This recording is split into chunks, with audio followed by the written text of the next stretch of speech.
Salve bandicos do Quimbanda, sejam todos bem-vindos ao canal O Despertar da Quimbanda, aonde nós vamos estar aqui neste momento trazendo um assunto aqui, abordando um tema e um assunto bem polêmico, para quem gosta de polêmica, é óbvio, né? E bem complexo para quem não tem tanto entendimento. Bom, quero me apresentar aqui para vocês. Para quem não me conhece, meu nome é Mestre Felps. O intuito desse canal é trazer elucidações, discernimento, entendimento sobre algumas coisas ocultas que podem ser desmistificadas, que podem ser reveladas dentro deste canal. Eu não sou o dono da verdade, não prego uma verdade absoluta. A minha verdade, ela não é absoluta. A minha verdade, ela cabe para mim, dentro da minha casa, dentro dos meus fundamentos e dentro dos meus ensinamentos, a qual foi me passado, aonde eu tenho como prática de Quimbanda o culto de Exu e Pombagira há 18 anos na minha vida.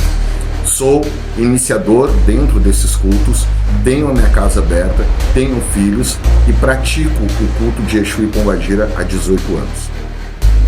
Dito isso, já peço para vocês puxarem a cadeira, se acomodar aí no sofá, pegar a pipoca, o guaraná e me acompanhar aí nessa trajetória. Já peço para vocês ativarem o sininho, se inscrever no nosso canal, já curte aqui esse vídeo para dar essa moral para nós que estamos chegando agora aqui neste canal, no Vermelhinho, no YouTube, né? Como todos conhecem aí, para que a gente possa atingir muitas pessoas que ainda necessitam de uma luz. Então, torno a repetir, eu não sou dono da verdade, a verdade absoluta ela não existe. Quem prega uma verdade absoluta é o dono da ignorância, pois o conhecimento ele é infinito. E se você aprendeu diferente, tá tudo bem, desde que você entenda que os seus conhecimentos e as suas práticas cabem para você. Dito isso, também quero reforçar que a ideia aqui não é impor e nem empurrar uma verdade para ninguém, mas sim contribuir, trazer aqui discernimentos, fatos históricos, principalmente trazer documentos para que você, meu irmão e minha irmã, possa buscar a sua verdade, possa buscar o entendimento e discernimento do que realmente vai ser tratado nesse vídeo. E o que nós vamos tratar nesse vídeo é sobre o fato de maioral. Então eu trago uma contribuição para que vocês possam partilhar da mesma linha de pensamento, para que eu possa partilhar com vocês essa linha de pensamento, para que eu possa trazer para vocês esses fatos, pois contra fatos muitas vezes não se tem argumentos, para que vocês possam entender o que é maioral dentro da Quimbanda. Eu não posso falar por todas as Quimbandas, não sou o Papa da Quimbanda, não sou o porta-voz da Quimbanda, porém eu vou aqui transmitir o conhecimento que para mim também foi transmitido. Então, torno a repetir, esta verdade não é uma verdade absoluta, porém, contra fatos muitas vezes não se tem argumento. Bom, então você já deixou o seu like aí, já curtiu, já se inscreveu no nosso canal, já compartilhou com quem precisa ter esse conteúdo. Nós vamos estar criando aí um canal de membros em breve, onde nós vamos estar revelando coisas muito mais profundas, ok? Não que essa não seja uma revelação profunda, porque realmente a história é muito longa. Para poder desmistificar, para poder trazer o entendimento, desossar muito esse assunto, para que a gente possa, de certa forma, combater o discurso negacionista sobre os fatos históricos que acerca a humanidade enquanto formação de sociedade, de cultos, religiões e crenças. Então, partimos do princípio para poder trazer aqui para vocês a ideia de quem é o maioral dentro da Quimbanda. Nós vamos ter que retroceder o tempo, nós temos que voltar à história para que todos consigam entender de fato como que se deu a construção desse arquétipo e também dessa força litúrgica e também dessa vamos colocar, dessa divindade que a Quimbanda tem como culto, que é o seu maioral. Então vocês já devem ter ouvido por aí esse tipo de discurso. Não existe coligações com demônios, com Baal Zevult, com Lúcifer dentro dos cultos de Exu e Pombagira, pois a Quimbanda é de origem Bantu, Angola. Não existe Beelzebul, Baal Zevult dentro da Quimbanda como maioral, porque isso está contra o tempo da história litúrgica da Quimbanda, dentro dos povos africanos. Você já deve ter ouvido também. Não existe isso é marmotagem, pois Beelzebub, maioral, dentro da Quimbanda, é uma invenção. Bom, esse é o discurso do negacionismo, e é um discurso tão primário, tão de primeira série, que faz com que eu tenha que gravar um vídeo de extensa explicação para poder trazer à luz sobre os véus, para que as pessoas possam entender que esse discurso ele é tão primário que não cabe debate. Porque você não tem como debater com alguém ou uma ideia, debater uma ideia com alguém, se esse debate do outro lado tem alguém que ainda está sobre o raso conhecimento. O conhecimento ele é muito mais profundo, e para se aprofundar dentro desse tema nós temos que partir do princípio, do início de tudo. Tudo começa, a construção do mundo enquanto sociedade. Uma sociedade que se constrói em cima de política, em cima de regras, em cima de leis, em cima de crenças, em cima de religiões, em cima de uma organização de fé. Isso já acontece desde que o mundo é mundo. Vamos começar do princípio. Na Mesopotâmia nós já tínhamos a cultura do politeísmo, a cultura de acreditar em vários deuses e deusas. Então, se no princípio de tudo, na Mesopotâmia, já existia a ideia de um deus, ou neste caso aqui, uma deusa com ser alado, com asas, nós temos que entender que desde quando se tem uma sociedade humana neste planeta Terra, se tem crenças, se tem deuses que inclusive ao longo do tempo, ao longo da história, percorreram junto com o desbravamento, o descobrimento e a exploração de outros territórios, levando suas crenças, até mesmo a sua fé, até mesmo seus deuses, até mesmo suas divindades a outros povos. Quem veio depois dos povos mesopotâmicos? E ali incluía, inclusive o povo persa. Quem veio depois? Os povos egípcios. Para posterior vinham então os povos hebreus, judeus, entre outros. Mas o ponto alto disso tudo é que todos esses povos, enquanto sociedade, enquanto grupo de pessoas, tinham regras de convivências, regras de uma sociedade e também as suas crenças e a sua fé. Então na Mesopotâmia nós tínhamos os babilônicos, os assírios, os persas. Tínhamos já povos politeístas que acreditavam em divindades que hoje é considerado como divindades pagãs, que elas tinham a representação das forças do universo, como o Sol, como a Lua, como a Terra.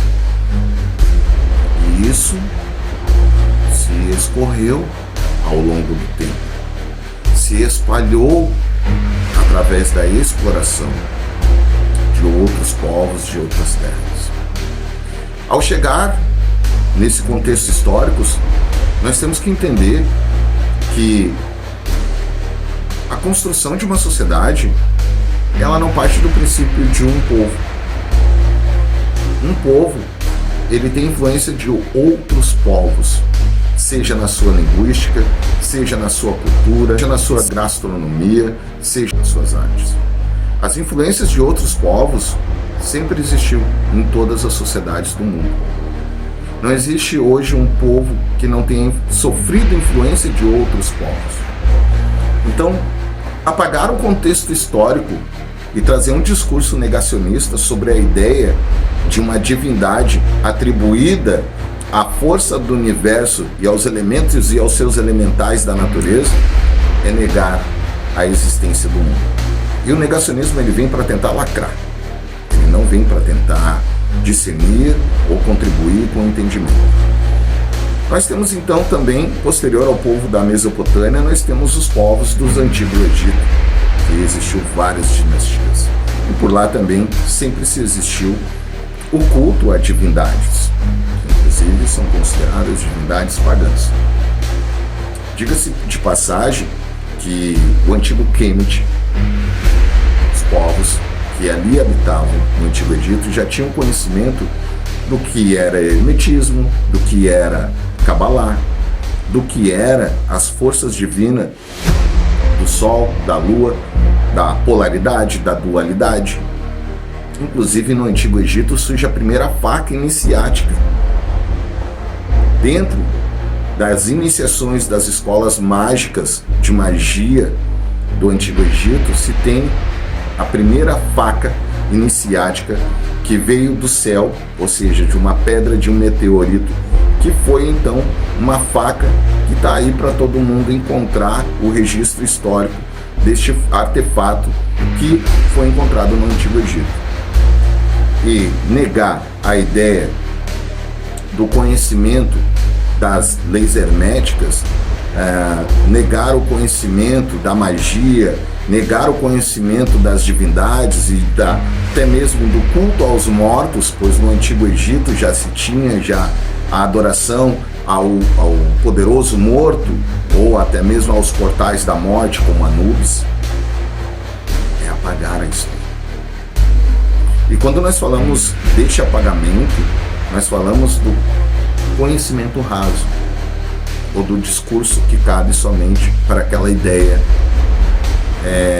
uma ideia muitas vezes monitorista, um discurso de monopólio, um discurso de segregação. E quando nós temos então um discurso de monopólio, de segregação cultural, religiosa, nós temos ali o apagamento histórico da construção de uma humanidade.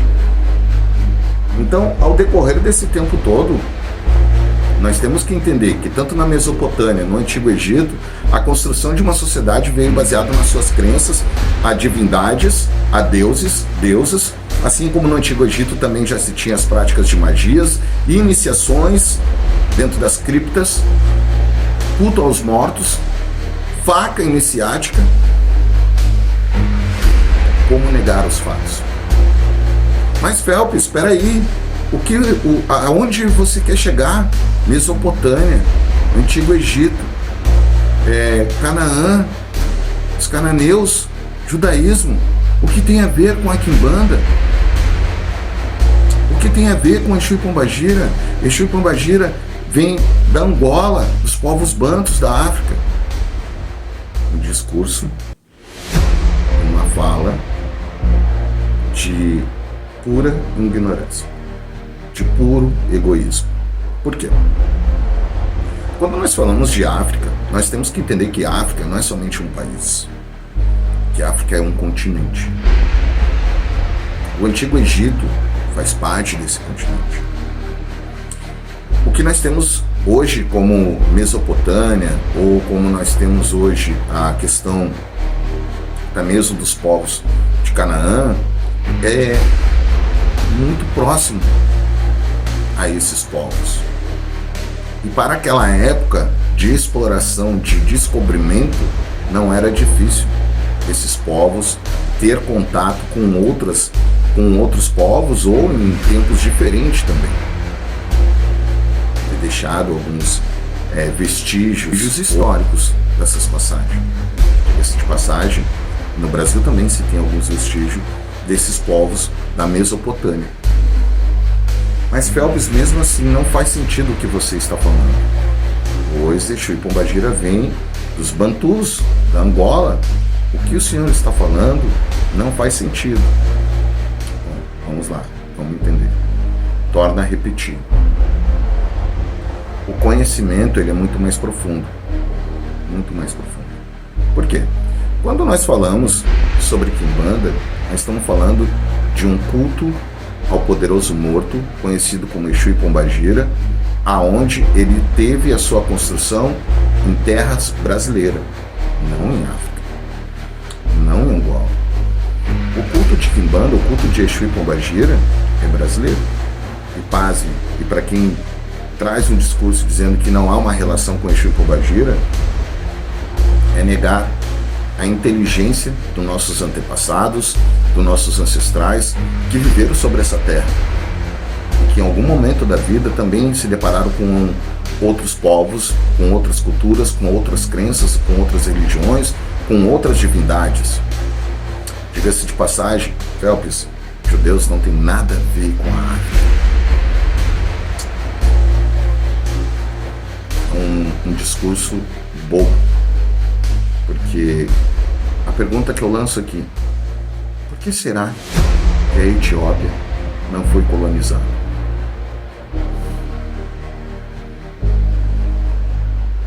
Checkmate. Etiópia, continente africano, de origem africana. Etiópia faz parte do continente africano, o berço da humanidade. Onde nós temos ali então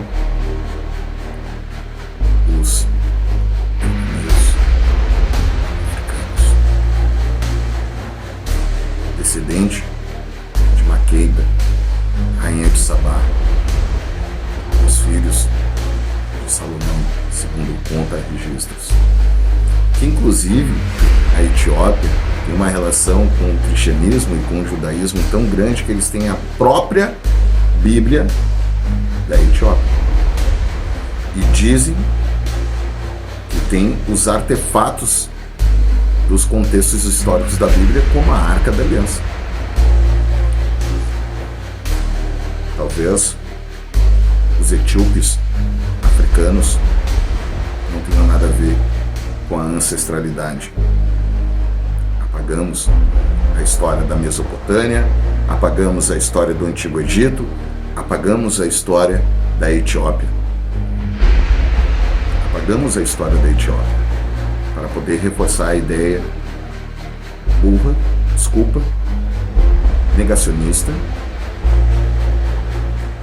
de segregação cultural e religiosa e histórica, para dizer que não existe coligação com demônios, coligação com Beuzebu, coligação histórica, tá, pessoal? Eu estou falando sobre história, coligações históricas. As coligações históricas e as passagens e vivências dos nossos antepassados, nossos ancestrais, construíram uma humanidade. Quero reforçar isso para vocês.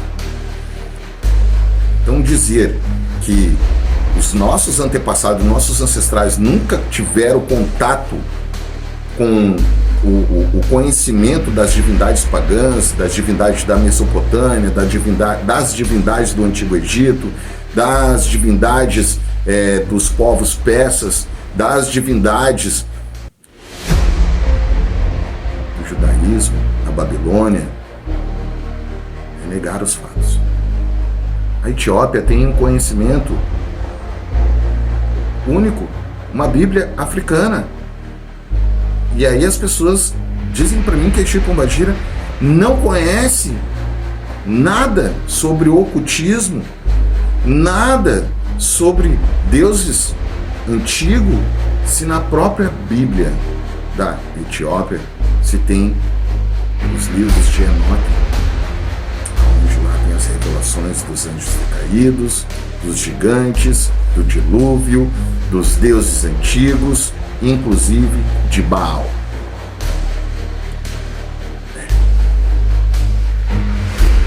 Talvez tudo isso tem que ser apagado para reforçar a ideia de que nossos ancestrais eram burros, eram totalmente alienados, sem conhecimento cultural, histórico de nada. É olhar para Exu e Pombagira e dizer: vocês são burros, vocês não sabem nada sobre a história do mundo, vocês não viram e não viveram aquilo que eu sei. A vaidade e o ego sobre o discurso medíocre e soberano da segregação e do negacionismo da história. Sempre o ser humano querendo se validar e se autoafirmar em cima das suas ideias rasas dentro daquilo que se tem enquanto conhecimento. A ideia de ter Baal, o culto a Baal, sempre existiu. Nos povos antigos, tínhamos os cultos a várias divindades, a vários deuses, que tinham corpo humano e face animal. Em vários povos. E essa coligação veio por conta da crendice desses povos antigos.